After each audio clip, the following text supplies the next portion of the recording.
contre, on a vu la mer. Une mer d'humains, pas de vagues, juste des cheveux et de la boue jusqu'aux genoux. Ouais, j'y suis aussi. Et quand le soleil s'est levé, c'était comme si le ciel jouait à lui aussi. Et tu te souviens de la pluie? C'est comme si, elle aussi, elle s'invitait à la cérémonie. Et nous qui dansions comme les sacrés d'antan, les pieds collés dans la terre, c'était cosmique. Tu crois qu'un jour, quelqu'un refera ça? Impossible. Tu ne peux répéter l'infini. Woodstock n'était pas un festival, c'était la planète entière qui respirait encore. Tu crois que nous sommes encore là-bas? Ouais. À chaque fois qu'on ferme les yeux. Distinguished guests, ladies and gentlemen. I have a dream.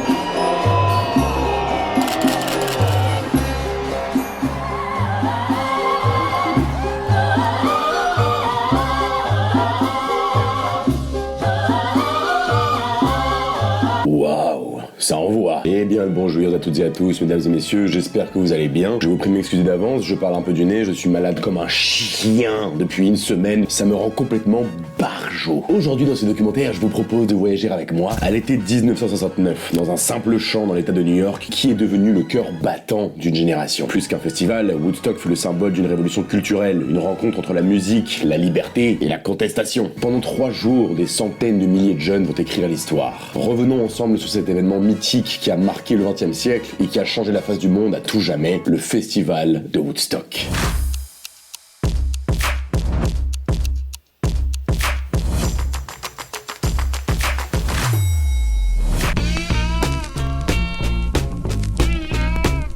Quand on évoque Woodstock, on pense souvent à cette image idyllique. 3 jours de paix, de musique, de jeunes qui se rassemblent pour une utopie hippie. Une utopie hippie? J'ai mis au moins 5 prises à le dire correctement, celui-là. Amour, cérémonie intime et drogue à gogo. Mais cette vision romantique masque des tensions, des ruptures, des espoirs et des conflits dès 1960. Alors pour comprendre comment on en arrive à une manifestation musicale monumentale, il faut plonger dans le contexte politique, social et culturel des États-Unis. Whether all Americans are to be afforded equal rights and equal opportunities.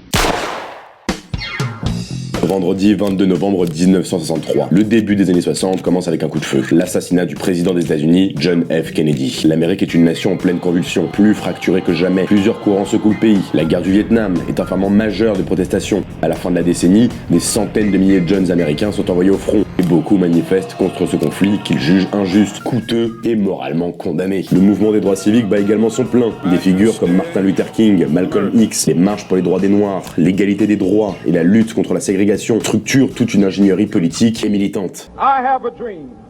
L'émergence d'une jeunesse contestataire, la génération des baby boomers, née juste après la Seconde Guerre mondiale, atteint l'âge adulte. Elle remet en cause les valeurs dominantes, la consommation, le conformisme, l'autorité. Elle s'intéresse à la liberté sexuelle, à l'écologie, à l'égalité, et ouvre donc la voie à une contre-culture, à savoir le mouvement hippie.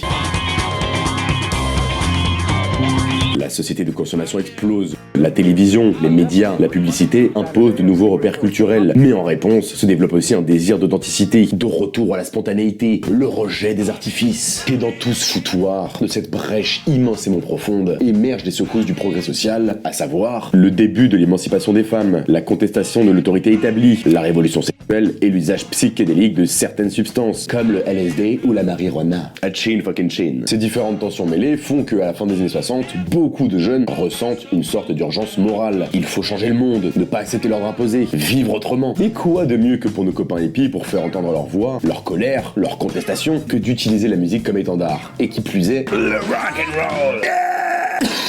J'ai cherché la merde là, je me suis tiré une balle dans la gorge. Musicalement, à cette époque, le rock est désormais une force culturelle. Il ne s'agit plus seulement de musique, mais de symboles, de langage, et parfois même d'armes. Une façon pour ces jeunes de dire « je suis là, je ne suis pas d'accord avec toi, et je t'emmerde ». Le rock est une révolution musicale, une explosion de style, un laboratoire sonore, et surtout un phénomène de masse. Comme le rap aujourd'hui, vous me direz. Ces derniers n'ont rien inventé. Le rap a clairement puisé dans l'âme du rock. Mais bon, cela est un autre débat. Envoyez .6, envoyez .6.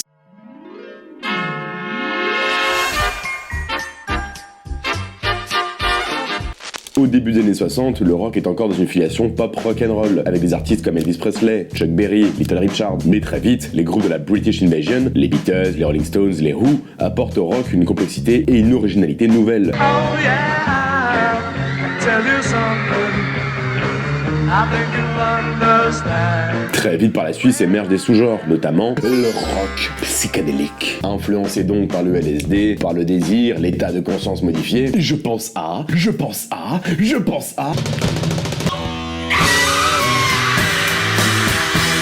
Nos copains les Doors. Quelle surprise! Les concerts de rock deviennent des rituels collectifs où le public ne vient pas pour écouter mais faire l'expérience. Immersion sonore, posture critique, gestes militants avec de grands porte-paroles tels que Jimi Hendrix, Janis Joplin, Jefferson Airplane, Grateful Dead, Creedence Clearwater Revival, Santana et les Doors.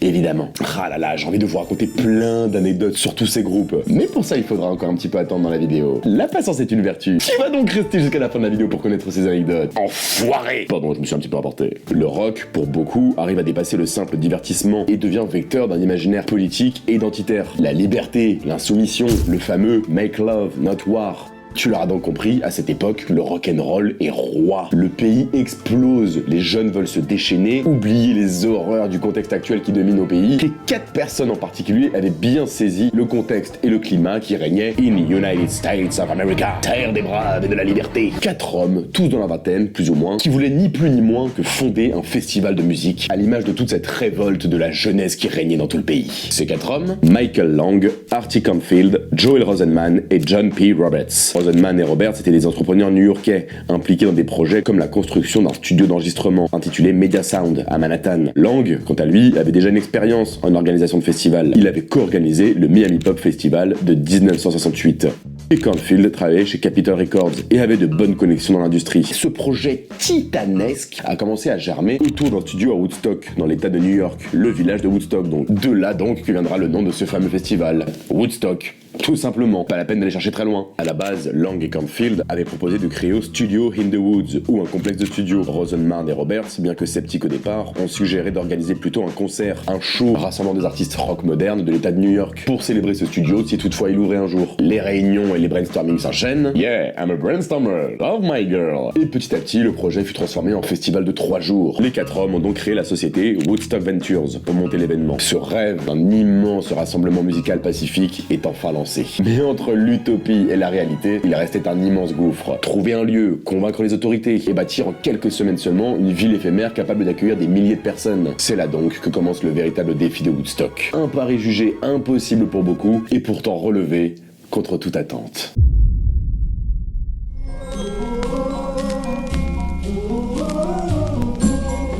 Après l'enthousiasme des débuts, la société Woodstock Ventures, fondée par nos 4 copains, se retrouva confrontée à une réalité vertigineuse. Comment transformer une simple idée en un événement concret capable d'accueillir des dizaines de milliers de personnes? Surtout que je le rappelle, mais à l'époque, certes, il y avait quelques petits festivals ici et là un peu partout dans le monde, mais ça n'avait rien à voir avec le nombre incalculable de festivals qu'on peut trouver aujourd'hui. C'était vraiment pas banal à l'époque, quoi. Le premier défi, et pas des moindres, j'adore cette expression. Alors mon Six, t'as passé une bonne soirée hier soir? Ouais, ça va, on a fait la fête. Pas des moindres. Vous faites ce que vous voulez de cette information. Le premier défi donc fut de trouver un lieu. Au départ, le festival devait avoir lieu dans le village de Woodstock lui-même, déjà célèbre pour avoir attiré Bob Dylan et d'autres artistes bohèmes. Mais les habitants et la mairie, méfiants face à l'afflux annoncé de jeunes hippies, refusèrent d'accueillir le festival. L'idée qu'une bande d'hippies sauvages avec leur simple accoutrement, leur drogue à gogo et leur style de vie puissent débarquer par centaines, voire milliers, dégoûtait les autorités locales. Les hippies n'étaient pas forcément bien vus du tout à l'époque, dans cette Amérique profondément divisée, où la population faisait partie de cette Amérique puritaine.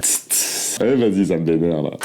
Un site fut ensuite trouvé à Wallkill, dans le comté d'Orange, où un permis avait été délivré. Les organisateurs pensaient enfin tenir leur terrain. Un parc industriel en construction qui semblait parfait pour ériger une selle et accueillir du public. Mais à mesure que les locaux comprenaient l'ampleur de l'événement, rebelote, l'opposition grandit. Les autorités locales imposèrent donc des conditions de sécurité intenables, un nombre minimum de toilettes portables, des exigences d'assurance et des normes sanitaires impossibles à respecter en si peu de temps. Finalement donc, le 15 juillet 1969, à moins d'un mois du festival, la ville de Wallkill retira officiellement son autorisation. Vous imaginez le bordel à moins d'un mois. Les mecs ils ont toujours pas de lieu pour le festival. Comment dire, ça pue un peu la merde là quand même là, non?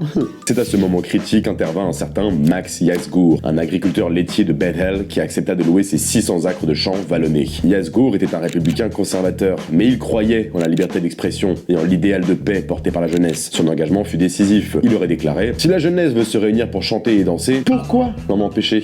But I think you people have proven something to the world. This is the largest group of people ever assembled in one place. Yasgur leur loue un terrain de 243 hectares pour la coquette somme de $50,000. Les organisateurs se sont engagés auprès de Yasgur à ne recevoir que 50 000 festivaliers. L'annonce de ce nouveau site laissa à l'équipe seulement 4 semaines pour tout construire. 4 semaines, c'est tout baisé. En sachant qu'en plus la vente de billets avait commencé déjà bien avant. Mais là-dessus, pareil, rien ne se sera passé comme prévu. On en parle juste après. Take me away, 'cause I don't wanna stay in the canyon longer than I have to. Well, it don't matter where, just get me out of. Il fallait élever une scène gigantesque, installer des sonorisations capables de porter la musique jusqu'à des centaines de mètres et créer une véritable ville éphémère. Route d'accès, point d'eau, zone de camping, premiers secours. La société Woodstock Ventures fit appel à la société Sound by Bill Henley, déjà réputée dans le milieu musical. Henley improvisait un système de sonorisation révolutionnaire pour l'époque. 16 tours de haut-parleurs suspendus et des amplificateurs spécialement conçus. Et c'est l'une des raisons pour lesquelles le son de Woodstock est encore aujourd'hui considéré comme remarquable. Bon, ça a de plutôt bien se passer pour l'instant. Tout roule.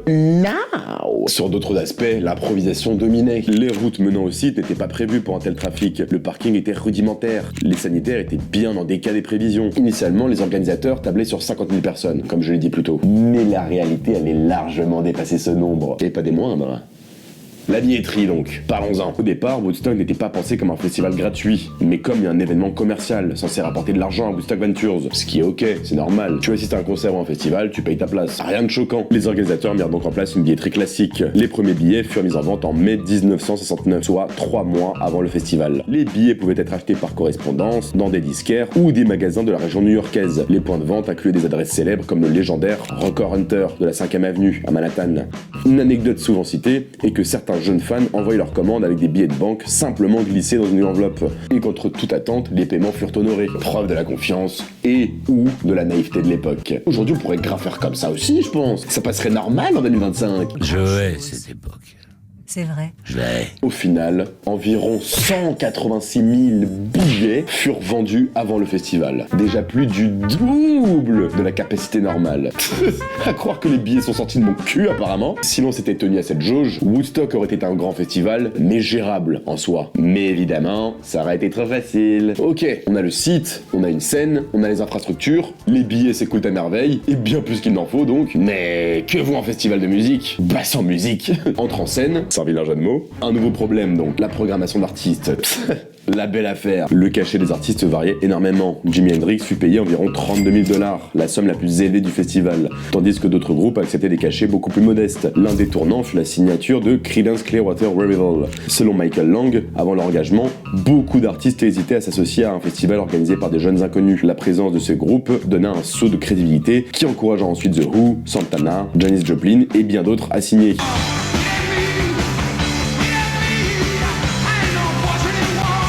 Une anecdote illustre parfaitement la difficulté de la programmation. The Who accepta de jouer, mais exigea d'être payé comptant avant de montrer sur scène. Le groupe reçut $11 200 juste avant le concert, à l'aube du 17 août 1969.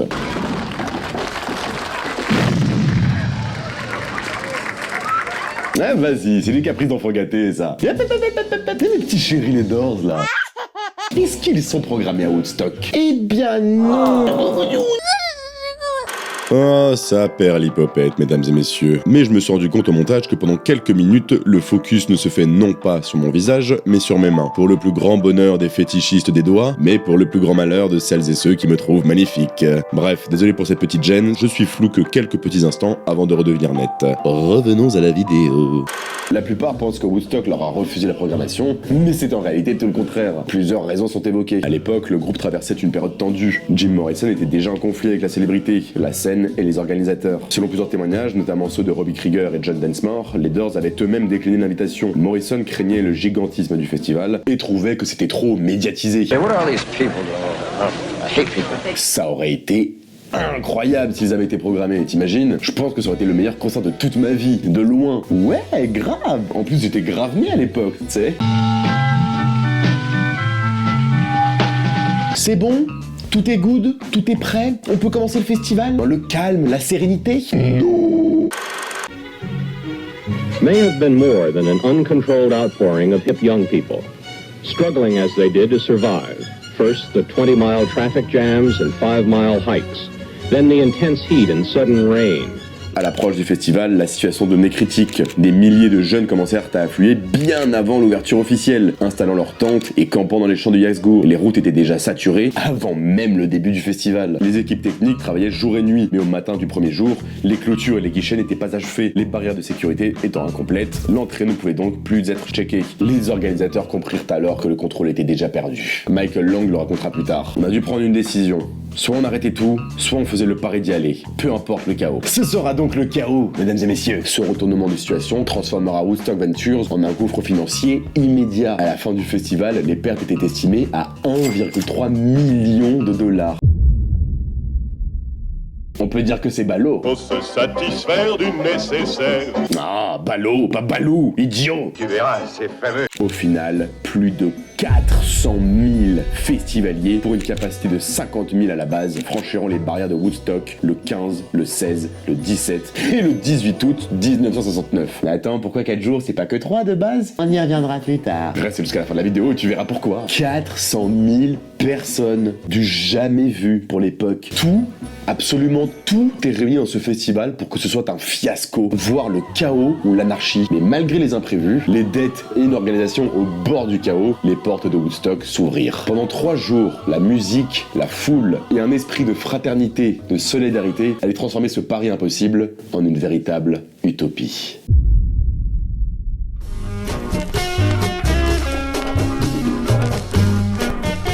And it is true, their music is loud and they dress weirdly and smoke pot. This is Gregory Jackson, ABC News in Bethel, New York. Le 15 août 1969, le vendredi soir, le festival de Woodstock commença dans un joyeux bordel. À cause des embouteillages colossaux, certains artistes étaient encore bloqués à des kilomètres du site. Les routes d'accès, pensées pour un village agricole tranquille, s'étaient transformées en parking géant où des voitures abandonnées formaient des files interminables.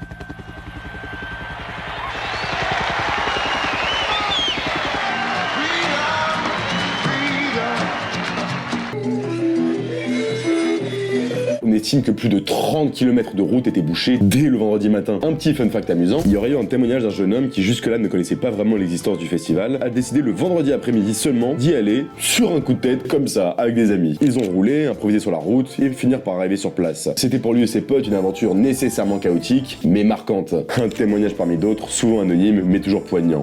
Ça me fume. Le mec était à 10 minutes d'imaginer l'expérience tout baisé de la tête qu'il allait vivre, t'sais. Je trouve ça dingue. À tout but.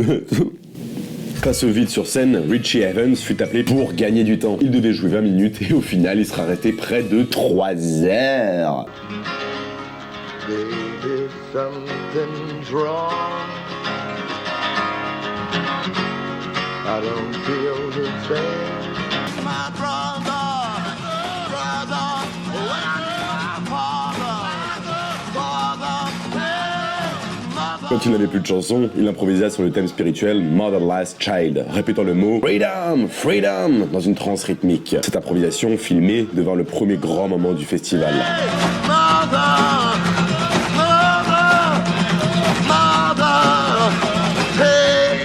Il aurait déclaré « J'avais joué toutes mes chansons, toutes celles de mes amis, et le public en voulait encore. Alors j'ai juste commencé à chanter Freedom. » Pendant que la musique commençait, la logistique, elle, sombrait peu à peu dans la folie. Les stands de nourriture furent vite débordés. En moins d'un jour, la plupart avaient épuisé leur stock. Les rares hamburgers se vendaient $1, soit 10 fois le prix normal de l'époque. $1 le hamburger.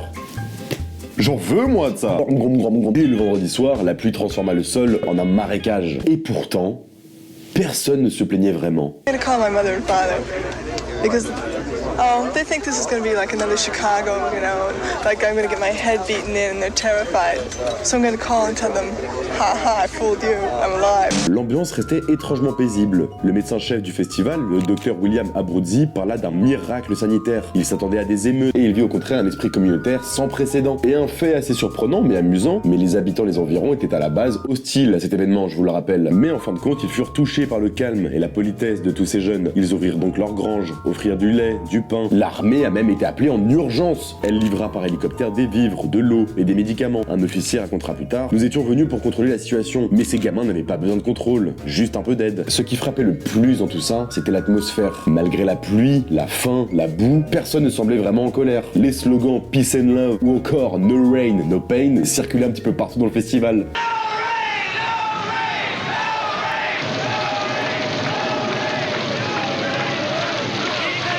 Des communautés hippies improvisaient des cuisines collectives, notamment la Free Kitchen des Ox Farm, un groupe pacifiste venu du Nouveau-Mexique, qui servait gratuitement riz, légumes et jus de fruits. Leur chef, Ravy Gravy, devint une légende vivante. What we have in mind is breakfast in bed for 400,000. Now, it's not gonna be steak and eggs or anything, but it's gonna be good food, and we're gonna get it to you. So if you wanna make it back to your campsites, we'll try and get the food to you. Or if you're staying here, we'll try and get the food to you. Okay, here it comes, mess call.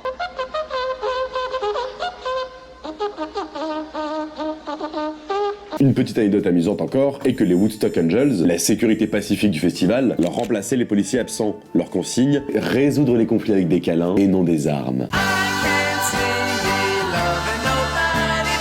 Ah là là. Le vendredi soir, après Evans, la soirée vit défiler Sweetwater, Bert Sommer, Arlo Guthrie et John Baez, enceinte de 6 mois, qui dédia We Shall Overcome à son mari David Harris, emprisonné pour objection de conscience. J'avoue que même moi, je ne sais pas ce que ça veut dire.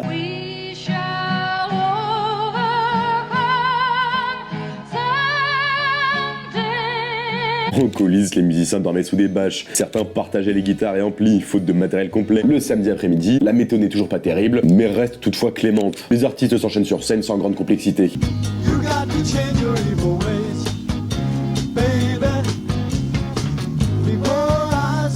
Santana électrisa la foule avec un solo de batterie légendaire sur Soul Sacrifice.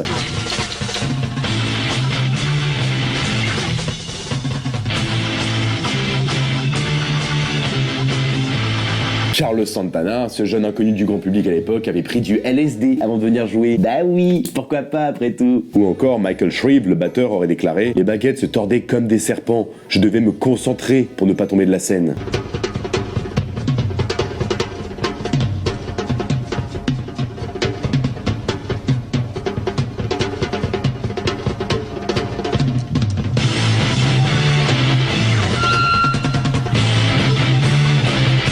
Me donne des frissons cette vidéo, elle est incroyable.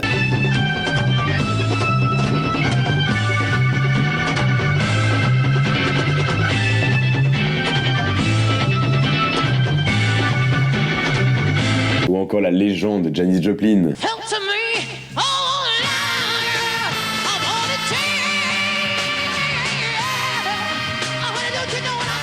Et enfin, The Who à l'aube.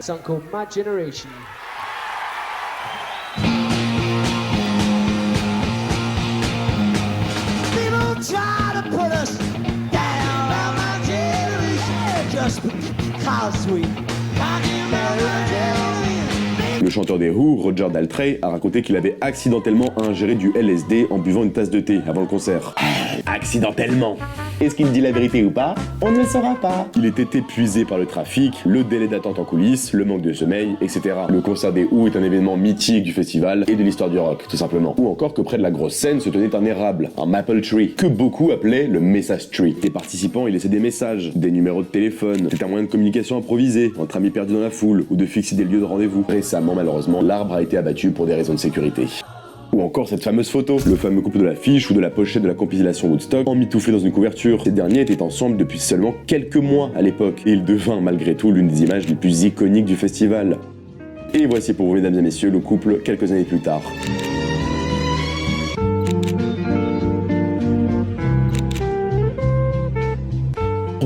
regardez comme c'est juste trop mignon. Ça m'énerve là, j'ai envie de me taper dessus tellement c'est mignon là. Le dimanche, la pluie redoubla, interrompant pour le coup plusieurs concerts. La scène fut recouverte de bâches, les amplis protégés tant bien que mal. Le troisième jour démarra donc plus tard dans l'après-midi, vers 14h, avec le grand Joe Cooker qui ouvre le bal. Ladies and gentlemen, Mr. Joe Cocker, let's go for Sunday! 1, 2, 3, 4.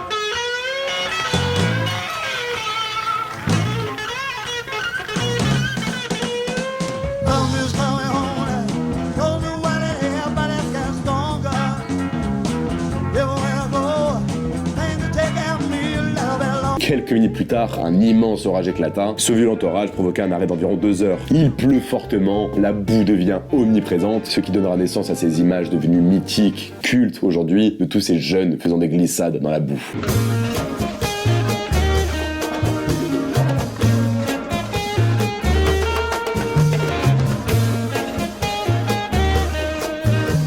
Michael Lang aurait dit « C'était pas un festival, c'était une tribu ».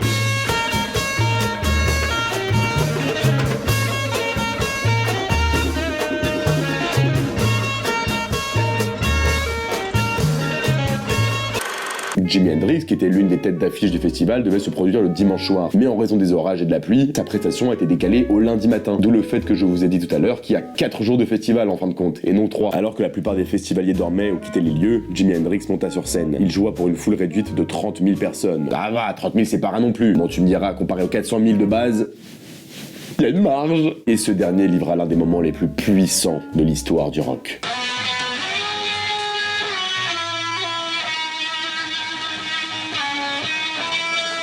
Son interprétation de l'hymne américain, transformée par des distorsions et des bruits de guerre, évoquait les bombardements du Vietnam. C'était à la fois un cri, un hommage et un exorcisme. Il aurait déclaré « C'était pas une moquerie de l'Amérique, c'était la douleur de tout un pays ».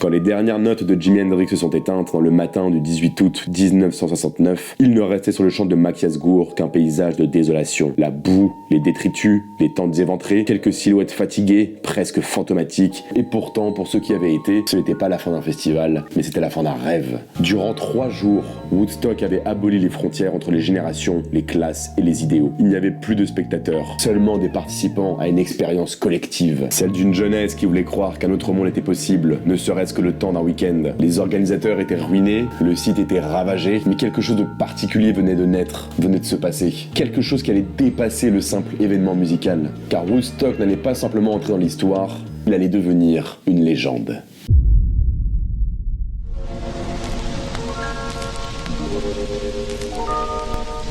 Les terrains de Machiasgour étaient donc ravagés, les champs étaient piétinés, les cultures écrasées, les zones de circulation étaient impraticables, les résidents locaux observaient les dégâts, certains se plaignant du dommage matériel. Sur le plan sanitaire, le bilan fut mitigé. Il y a quand même eu 2 décès, dont un mineur âgé de 17 ans. Selon certaines sources, l'un serait mort d'une overdose et l'autre d'une hypothermie dans sa tente à cause de la pluie et de l'orage. Il y a eu également plusieurs accouchements. Et toi mon petit, t'es né où? À Woodstock, dans une tente.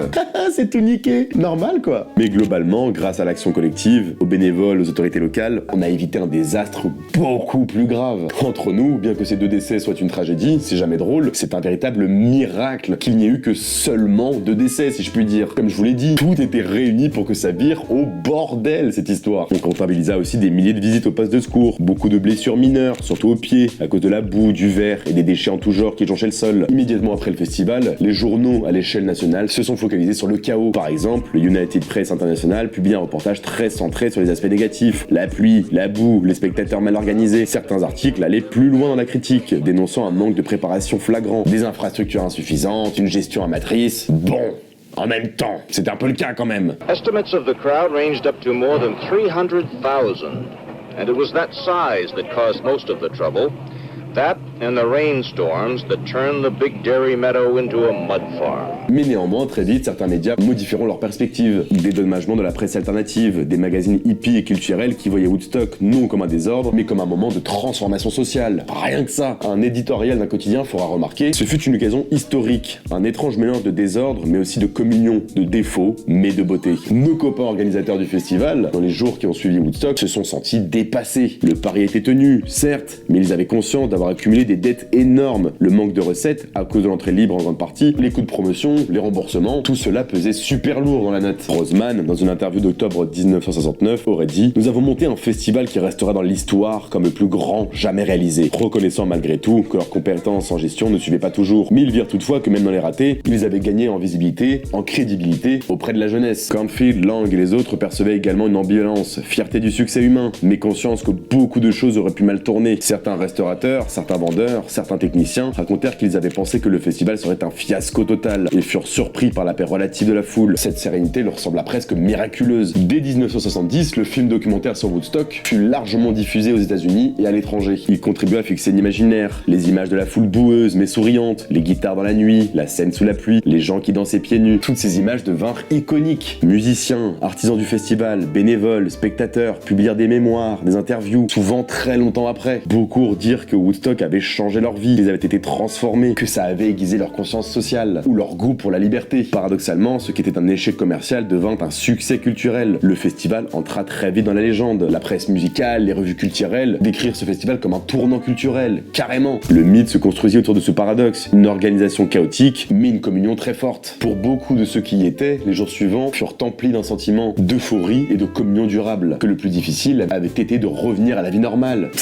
Tu m'étonnes, comment tu te remets d'un truc comme ça après l'avoir vécu? Woodstock est devenu le symbole par excellence de la contre-culture des années 60. La paix, l'amour, l'opposition à la guerre du Vietnam, l'expérimentation psychédélique, la libération sexuelle, la communauté. Ce symbole survit encore dans les mouvements de la jeunesse. Le modèle Woodstock, un festival de musique comme lieu de rassemblement générationnel, inspira d'autres événements à portée politique ou humanitaire. Par exemple, le concert for Bangladesh en 1971, initié par George Harrison, s'inscrit dans ses lignées. La musique plus la conscience sociale. Le festival contribua à diffuser une esthétique hippie, vêtements tie-dye, cheveux longs, patron de liberté, le rejet des codes classiques vestimentaires. Ces styles vestimentaires devinrent très identifiables dans la pop culture, la mode. Le site de Woodstock fut rajouté au registre national des lieux historiques des États-Unis en 2017. Ainsi, le terrain loué à Machias Gour n'est pas juste un champ, mais un lieu de mémoire patrimoniale, de pèlerinage même. Ah oui, et une petite parenthèse, je vous invite grandement également à regarder le film Hotel Woodstock, sorti en 2009. Je l'avais vu la première fois quand j'avais 14 ans. Il m'avait énormément marqué. Et j'ai profité de l'écriture de cette vidéo pour me le remater à nouveau, et il est juste génial. Il montre très bien les coulisses du festival, tout ce qui est organisation, l'afflux immense de tous les festivaliers qui se rendent dans ce petit village. Il est vraiment top, et puis les musiques, elles sont géniales. Franchement, si vous n'avez jamais vu ce film, foncez le voir, vous allez l'adorer. D'innombrables festivals se sont inspirés du modèle Woodstock. Des grands rassemblements de rock-pop en plein air, ambiance communautaire, voire politique parfois. Je pense à Glastonbury, ce célèbre festival en Angleterre, inspiré directement par Woodstock. Michael Eavis a fondé ce festival après avoir vu le film documentaire sur Woodstock. Il reprend le concept, scène en plein air, communauté, engagement écologique et social. Glastonbury est devenu l'un des plus grands festivals au monde maintenant. C'est tellement mon rêve d'y aller une fois dans ma vie. Est-ce que quelqu'un peut m'accompagner avec moi cette année? On y va, tous ensemble. Même les éditions de Woodstock modernes, comme 94 ou 99 entre autres, voulaient profiter de ce mythe, même si le résultat ne fut pas toujours à la hauteur, hein. Notamment parce que les idées avaient changé, et que les défis logistiques et commerciaux étaient énormes. Et puis c'était une autre époque. Oh là là là là, Woodstock 99. En vrai, ça pourrait être hyper intéressant de faire un documentaire sur cette édition-là. Dites-le moi dans les commentaires si vous voulez que j'en fasse un, et je le ferai. Rien que pour vous. Et pour moi aussi, un petit peu. Bonjour, je suis le Six, youtubeur.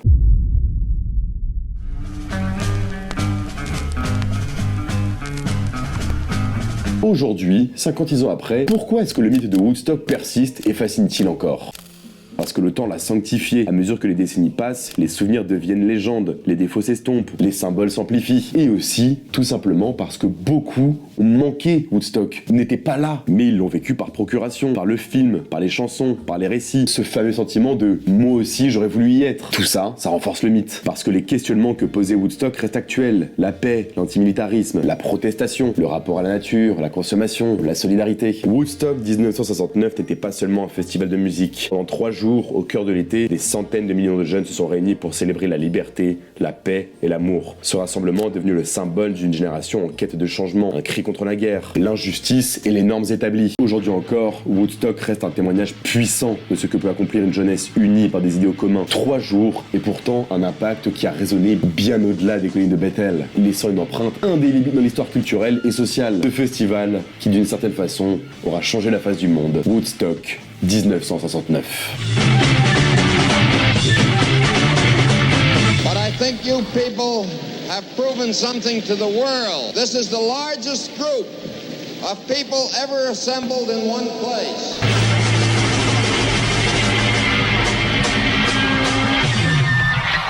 Ladies and gentlemen, Santana! Mes petits hippies en avoine, c'est la fin de cette vidéo. J'espère qu'elle vous aura plu, qu'elle vous aura fait voyager, que le trip était bon. Moi j'ai adoré ce projet, franchement. Qu'est-ce que j'aurais aimé y être moi aussi. Ne serait-ce que connaître la culture de cette époque, le rock, la musique, tous ces groupes de légendes. Le fameux j'aurais voulu y être. On y vient. Nostalgique de cette époque que je n'ai pas connue. Et vous, est-ce que vous aurez kiffé y être à ce festival, à cette époque, ou alors ça vous aurait transcendé mais sans plus quoi? Dites-le moi dans les commentaires. Je vous invite comme d'habitude à liker, à commenter, à partager la vidéo, mais surtout à vous abonner. Ça ne vous coûte rien et moi ça m'aide énormément dans mon travail. C'était le Six, prenez toutes et tous soin de vous. Moi j'en peux plus, ça fait 10 jours que je suis enrhumé, je pète un câble, j'en peux plus là. Je vous dis à très bientôt. See vous la prochaine fois pour les prochains projets. Make love, not war.